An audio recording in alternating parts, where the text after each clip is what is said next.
Today, we're diving into something truly incredible, the comeback of supersonic travel. I mean, for decades, flying just hasn't gotten any faster. But that's all about to change, and it's all converging around one key year, 2026.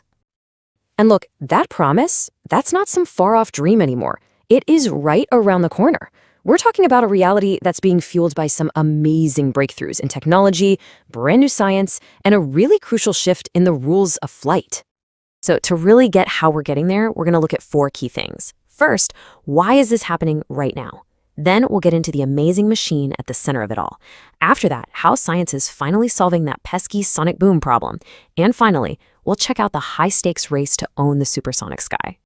Okay, first up, the supersonic dream returns. So you gotta ask, why now? I mean, the dream of flying faster than sound has basically been asleep since the Concorde retired. What's changed to bring it roaring back to life? Yeah, and this timeline, it really lays it all out, doesn't it? We've had more than 20 years of what they call the quiet years, a time when commercial air travel just stopped getting faster. That long pause is exactly what makes late 2026 so huge. It's not just another year, it's a genuine inflection point. You know, people in the know, the experts, they're calling 2026 the year of the hardware.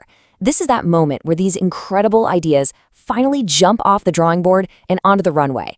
We're going from PowerPoint slides to actual physical reality, and at the heart of that reality is one very special airplane. And that brings us to the first pillar of this comeback, the hardware. Let's meet the incredible machine that's leading the charge.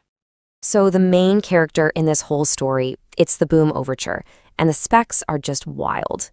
Flying at Mach 1.7, that's almost double the speed of the planes we fly on today, all while being designed to run on 100% sustainable aviation fuel. And that's a huge deal. It's fuel made from renewable stuff, which is key to their plan for net zero carbon operations. Now, by the end of 2026, the very first full-scale Overture is scheduled to roll out of its Superfactory in North Carolina. And we're not talking a model or a mock-up here. This is the real deal, a flyable plane. This is that make or break moment, the transition from a paper plane to industrial reality. And get this isn't just some cool prototype with nobody to buy it. We're talking 130 orders and pre-orders from major airlines already. That is a massive vote of confidence from an industry that is, let's be honest, famously careful with its money. They believe this is real. But what's the secret sauce here? Well, it's all about the engine. The Symphony engine is custom-built not just for raw speed, but for efficiency. And that is the key to making this whole thing work financially. The goal? To keep ticket prices somewhere in the ballpark of today's business class, not just something for the super rich. Okay, so you've got a fast plane, great. But what about the biggest problem? The one that hobbled the Concorde? Yeah, I'm talking about that loud, window-rattling sonic boom that got it banned from flying over land. Well, the absolute game changer here is changing the sound itself. Instead of a disruptive sonic boom, these next-gen jets are designed to make a much quieter sonic thump. And that right there is the scientific key that unlocks flying supersonic over land. So just how quiet is a thump? Well, the target they're aiming for is a ground-level noise of just 75 decibels.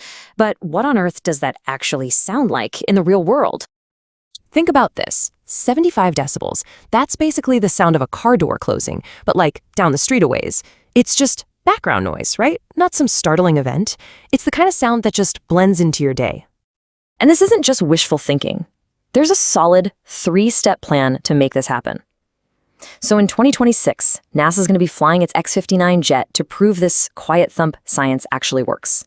Then they'll gather all that data and take it to the regulators.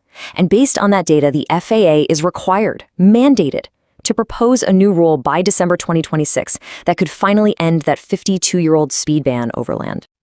So with this sound problem basically solves, the race is on.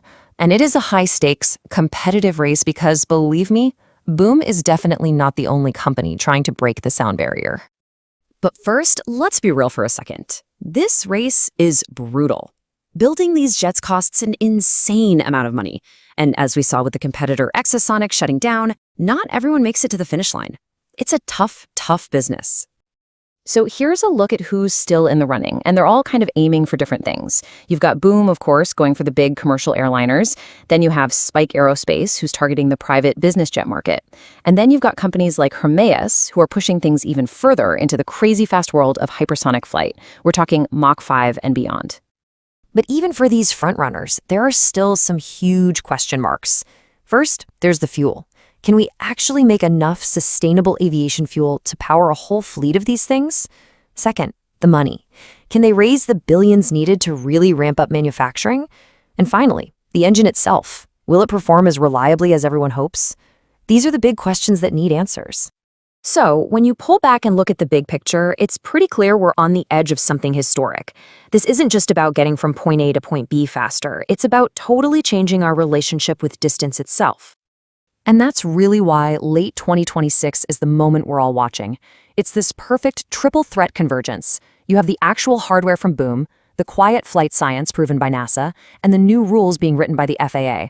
All three of these critical streams are coming together at the exact same time.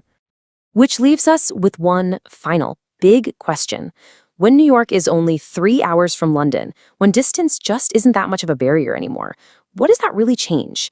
Is it just about making business trips faster, or could it fundamentally change how we see the world and our connection to each other? Something to think about. Thanks for tuning in.